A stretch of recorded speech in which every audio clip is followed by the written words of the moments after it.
Shalom from Israel to all of the Daystar viewers around the world. I'm Moshe Bar Tzvi, the producer and founder of Israel Now News. We at Israel Now News are dedicated to bringing you the full story and the truth about Israel from Israel. It's written in the Holy Bible when David said in Psalm 25:5, "Lead me in your truth and teach me, for you are the God of my salvation. For you I wait all the day long." And God says in Zechariah 8:16, "These are the things that you shall do. Speak out the truth to one another. Judge with truth and judgment to peace in your gates. And always search for the truth, and the truth shall set you free." John 8:31. I hope you enjoyed the program. God bless you from Jerusalem. Shalom, shalom.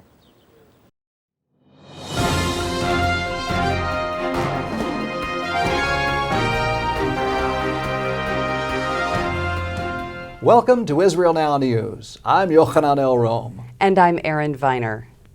In our top story, the United States has agreed not to intervene in the Syrian civil war. After 3 days of meetings, U.S. Secretary of State John Kerry and Russian Foreign Minister Sergei Lavrov have pinned an accord to avoid U.S. military involvement in Syria.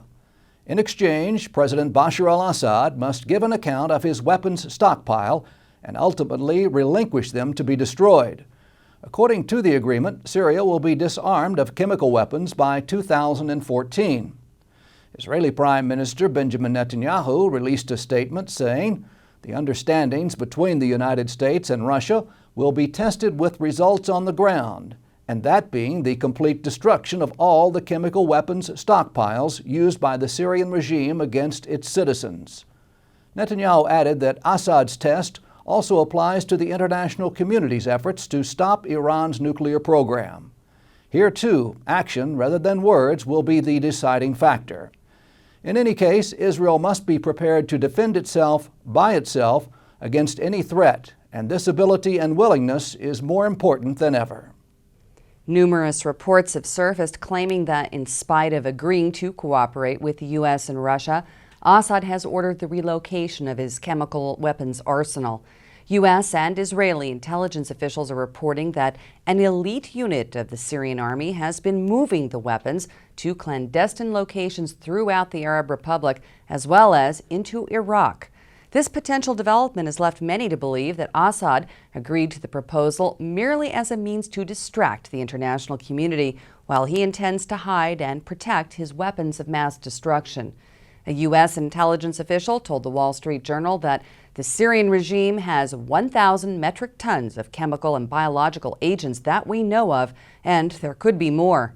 Both Israel and the United States have admitted that they have difficulty tracking the weapons and that they lack confidence in their knowledge of Assad's overall stockpile, which is believed to be among the most vast in the world. John Kerry was in the Jewish capital of Jerusalem last week. He met with Israeli Prime Minister Benjamin Netanyahu to discuss the negotiations with the Palestinians. Kerry has been very eager to see progress in the peace process and has been credited for the advancement of talks to this point. Ahead of the meeting, a coalition of 16 members of Knesset wrote a letter appealing to Netanyahu to limit Israel's concessions in the negotiations.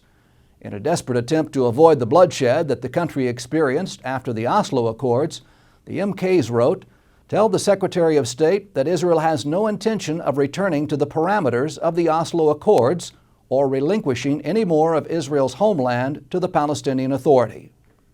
A newly appointed Israeli politician has sent an open letter to the U.S. Secretary of State, warning him that he is putting Israel in an impossible position. Ayelet Shaked of the Habayit Yehudi, or Jewish Home Party, wrote that Kerry forced Israel into the peace talks during a period of time that the entire Middle East is in chaos, and that by doing so has foolishly placed Israel in an impossible situation. Shaked added that in her view, Israel has been compelled to capitulate to terrorism with the releasing of terrorists who have blood on their hands. U.S. President Barack Obama has confirmed that he has been corresponding with Iranian President Hassan Rouhani. 1 week prior to the admission, the New York Times circulated reports that Obama was engaged in behind-the-scenes contact with the hardline Iranian regime. U.S. officials have confirmed the contact and the possibility of a meeting between Obama and Rouhani at the upcoming UN General Assembly. The United States Treasury Department has announced that it has eased sanctions on Iran. According to a statement released by the department's Office of Foreign Assets Control, it has approved general licenses to permit private organizations to provide humanitarian support to the Islamic Republic. It also authorized activities related to sports matches and related athletic events, such as the sponsorship of sports players, coaching referrals, and training, in addition to other activities. The agency said that this decision comes as a means to encourage humanitarian and goodwill services between the Iranian and American people. The leader of al-Qaeda has called for increased individual attacks on America. In a message to Muslims worldwide on September 11th, Ayman al-Zawahiri called on Muslim individuals to commit terrorist attacks in the United States. He said we should bleed America economically by provoking it to continue in its massive expenditure on its security, because the weak point of America is its economy.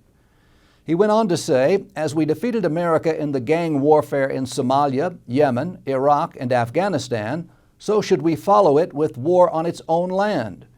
These strikes can be done by one brother or a few brothers. He also stressed that Muslims should seize any opportunity to carry out a large strike in America, even if it takes years of planning and patience.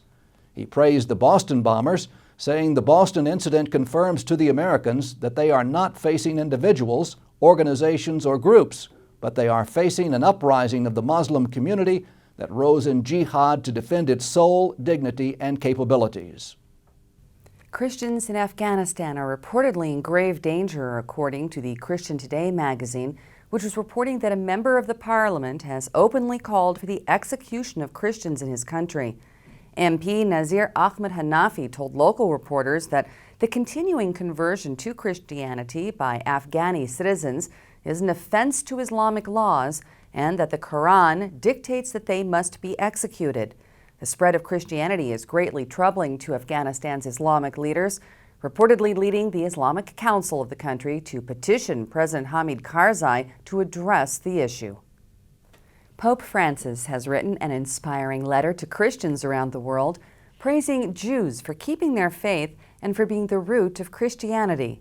In a letter published in an Italian newspaper, the pontiff wrote that Jews serve as an example to Christians by preserving the faith of the God of the covenant.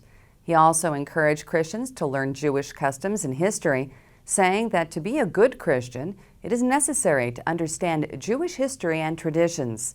Francis wrote that since the Second Vatican Council, Catholics have rediscovered that the Jewish people remain the holy root from which Jesus germinated, and concluded his letter by wishing Jews around the world a Happy New Year, while encouraging people of all faiths to engage in dialogue. Israeli scientists have announced the discovery of a new technology which may end worldwide famine by engineering a superplant that can sustain itself during drought. This development will allow crops in arid climates to survive long periods without rain. The superplants can also thrive on less than 1/3 the amount of water that normal plants require. A spokesperson for the scientists said the technology had already been implemented and that international corporations had expressed interest in that technology. Jews around the world are celebrating Simchat Torah, a holiday that marks the end of the yearly readings of the Old Testament and celebrates the 5 books of Moses. Jews read a portion of the Torah every Sabbath throughout the year, and the festivities commemorate the occasion that the biblical scrolls are rolled back to the beginning. Celebrations include singing and dancing with the holy books, as well as studying the Bible in marathon midnight sessions. Simchat Torah also marks the conclusion of the holiday season on the Jewish calendar. We here at Israel Now News wish all of our viewers a happy holiday and a great coming year. Chag Sameach and Shana Tova.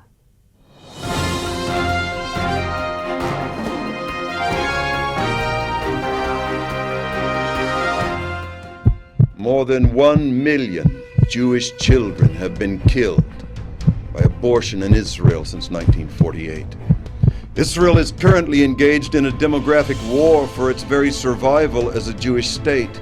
Imagine what a difference 1 million more Jews would have made for Israel. Friends of Efrat saves the lives of thousands of children every year by providing support to pregnant women in distress.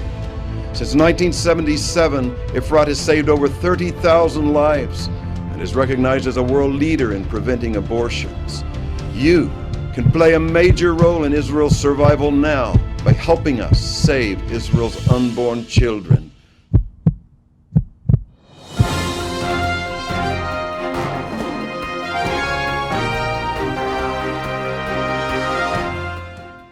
And that concludes the news portion of our show. Stay tuned for Ask the Source with Josh Reinstein.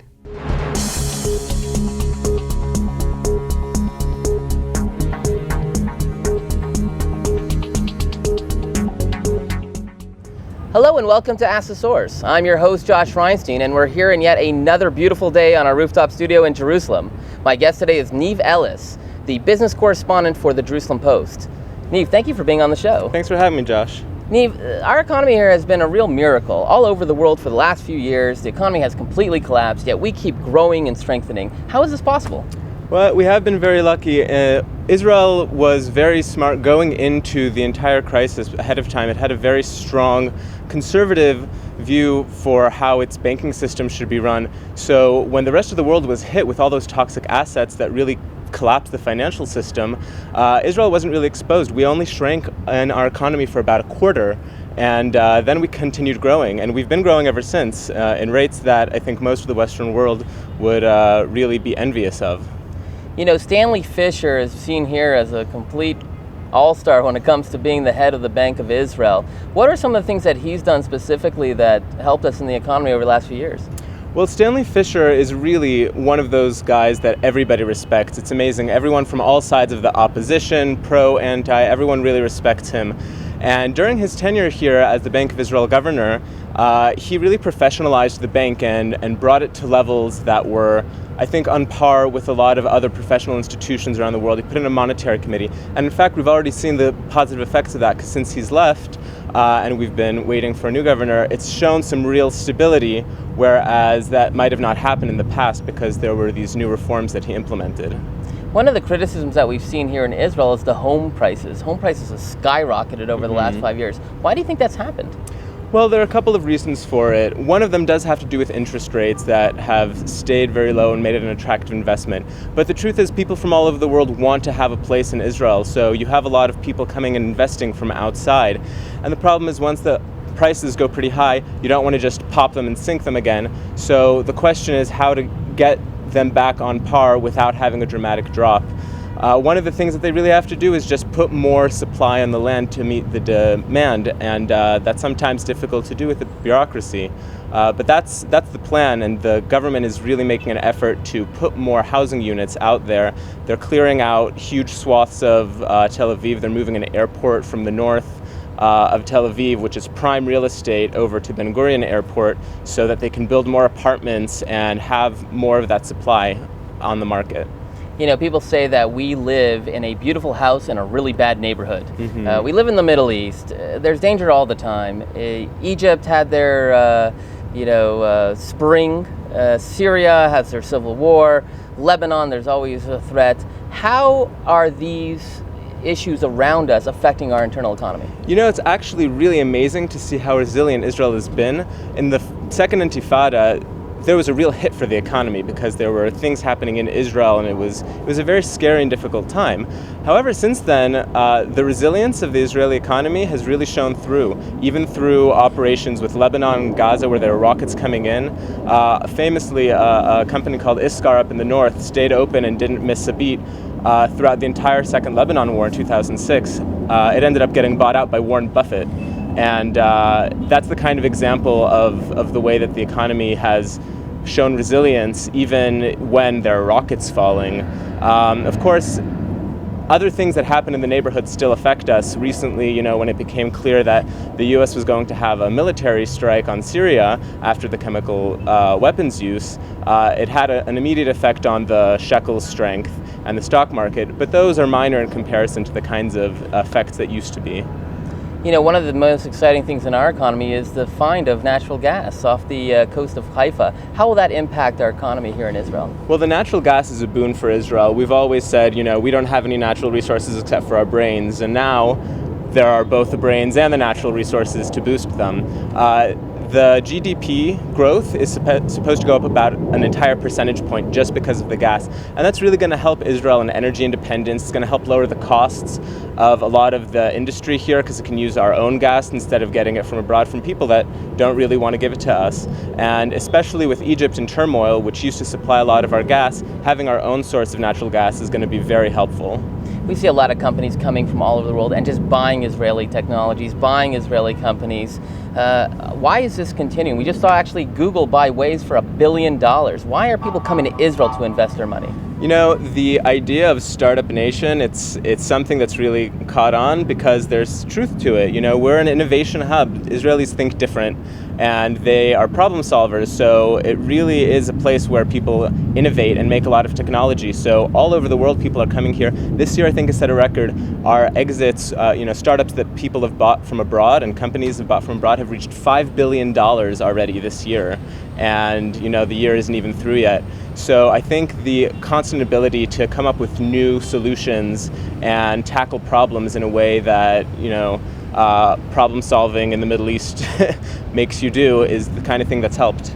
Well, there are literally tens of millions of people watching this show. What message do you have for our viewing audience? I think that you should take a good look at the Israeli economy. This is a great place to keep your eye on for the next big thing in tech and security. There's always innovative things coming out of here, and it's an interesting ride. Neve, thank you for being on the show, and thank you for tuning in to Ask the Source. I'm your host, Josh Reinstein. Now back to the studio.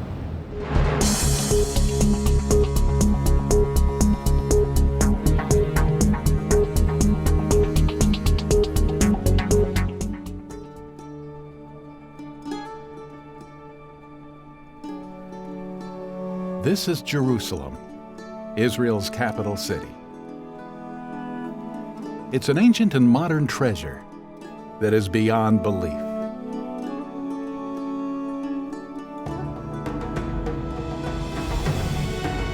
There's a little bit of Israel in all of us. Come find the Israel in you.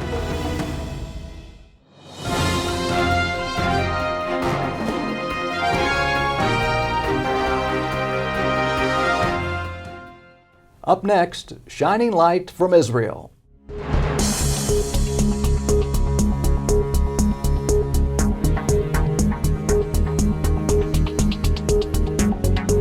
Welcome to Jerusalem. Today we're going to be taking a tour of the Jewish quarter of the Old City. Right now I'm standing in front of the Broad Wall, which is one of the oldest and most significant finds in the Jewish quarter. The Broad Wall was built in the 8th century BC by King Hezekiah in order to protect Jerusalem from invasion. Archaeologists believe it to be the same wall used in the scriptures Isaiah 22:9-10 and Nehemiah 3:8. The wall was discovered in the 1970s when the Jewish quarter was being rebuilt after it had been destroyed by Jordanian forces. The interesting thing about the Jewish quarter is that very often the ancient and modern live side by side. The main entrance into the Jewish quarter is the Zion Gate, which was built by the Ottoman Sultan Suleiman the Magnificent in the 16th century. During both the 1948 and 1967 wars, the gate was the scene of intense fighting. Holes from artillery and bullets can still be seen today, a solemn reminder of Jerusalem's turbulent past. Inside the Zion Gate, winding through the stone alleys, is a vibrant world where past and present collide. There is no better place to demonstrate this than the Western Wall, which is considered the holiest site in the world for Jews. Sitting on top of Mount Moriah is the site of where the first and second temple once stood before it was destroyed by the Romans in 70 AD. Millions of people visit the wall every year to pray, and it is tradition for visitors to write a prayer on a piece of paper, placing it in the cracks of the wall. Another religiously significant place in the Jewish quarter is the Horeva Synagogue. The name Horeva, which means ruin in Hebrew, was given to the synagogue because it had been destroyed twice, once in 1721 and again in 1948. It was considered the most important synagogue in the land of Israel in the late 19th and first half of the 20th century. The Horva was eventually rebuilt and rededicated in 2010 after decades of debate. The Jewish quarter is bustling with life. Crowds of people walk through the ancient alleys or gather in the main plaza to eat from one of the many restaurants. Just off the plaza is the Cardo, an ancient Byzantine road that goes through a section of the Jewish quarter. Behind me is a copy of the Madaba map, which depicts Jerusalem during the time of the Byzantine Empire. You can clearly see the Cardo connecting the north and the south of the city. The Cardo, which means heart in Latin, was the lifeline of the city. During the Byzantine time, hundreds of shops lined the streets, acting as both the commercial and social center of Jerusalem. However, today the ancient columns are the only remnants of the once vibrant street. A painting shows what the Cardo once looked like. Just beyond the painting, a section of the Cardo has been rebuilt, with modern shops offering a wide variety of items: t-shirts, paintings, menorahs, and many other souvenirs. The Jewish quarter of the Old City holds a special place in the hearts of many Israelis. There's so much cultural, historical, and religious significance in such a small area, and to take a walk down these streets is to take a walk through history.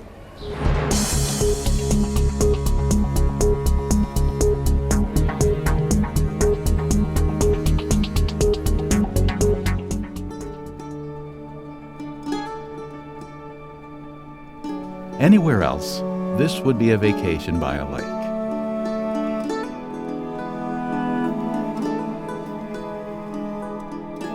But this is the Sea of Galilee. The wonders of Israel are beyond belief. There's a little bit of Israel in all of us. Come find the Israel in you.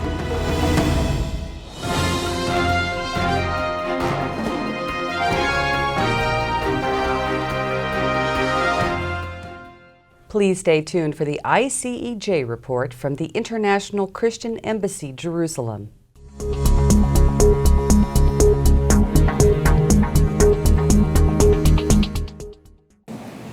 Welcome to the ICEJ report. My name is Juha Ketala and I'm the International Director of our ministry. The Lord has called us both to Israel and to the nations. That's why we have our headquarters here in Jerusalem. You can see our building here behind me, and in the nations we have our national branches. Now we as a ministry, we are like a funnel, like a pipe with a wide opening to channel the support and help from the nations into the lives of the individual citizens in Israel. We have had our physical presence here in Jerusalem since 1980. In our headquarters here in Jerusalem, we have a staff of about 40 people from more than 12 different nations. And from here, we are spreading out to all Israel. And the Lord has enabled us to touch the different layers of the Israeli society. We have been doing it, and we are doing it either by our ICEJ aid social assistance programs and projects that are going to the north and south and east and west of Israel, or we are doing the touching of the layers of the Israeli society by our partnerships with many different various institutes here in Israel. Among them, for example, the Knesset Christian Allies Caucus, enabling us to touch the national leadership of Israeli nation, the modern day Israel. Or we have a partnership with the Yad Vashem, the most prestigious, very well-known institute in Israel, the Holocaust Museum and the Educational Center. Now, this is what we are doing in Israel. Now, in the nations then, and this is vitally important, very, very important. In the nations, we are serving the body of Christ. Our message nourishes. It builds trust in the spirit of the believers. When we show from the Bible and from the history how God has been so faithful to the Israelites and the modern day Israelis. The Israelis are back in the modern day state of Israel here in the land. God is forever faithful. So we are serving the local body of Christ with our message. But we are doing more than that. We are raising a global prayer on behalf of Israel in the nations. And we are also raising some other kind of support in the nations. And we do this by reaching out to the national leaders and the decision makers in the countries. We are speaking on behalf of Israel and raising understanding of the Israelis and what kind of situations they have in the land. You need to be part of this. Within the last year alone, we were in more than 30 nations, almost 30 nations, from Israel, from Jerusalem. And this is in addition to what the national branches have been doing in more than 70 nations. We have been establishing new branches within the last year. In November last year, we had a new branch we established in Sierra Leone, then in February in Senegal, and in Niger, and then in May in Slovenia. So we have new branches. We have a vision to reach out to the Muslim countries. The Lord prophesied over us that we will establish 10 new branches in the Muslim countries. China is opening for us. Spanish-speaking world is opening for us. In Africa alone, we have more than 20 nations to go into. You need to get involved. Do something practical. Click the donation button on our website and learn where you can put your monies in to support the ministry. Actions prevail over mere knowledge. Write a check. Pray for us. Remember, we are your embassy here in Jerusalem.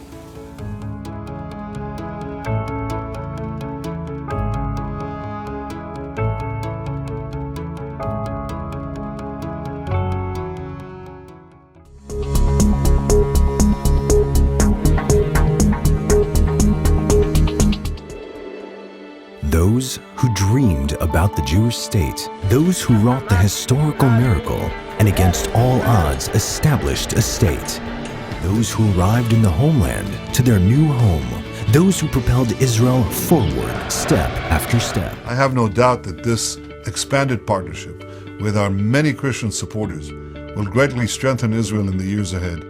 And I want to thank you all for being part of that historic effort and that historic partnership. May God bless all of Israel's friends throughout the world. May God bless you.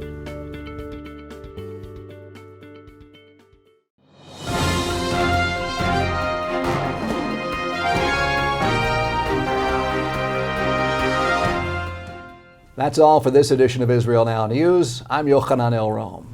And I'm Erin Viner, reporting from our studio in Jerusalem. Please join us again next week for all your Israel updates.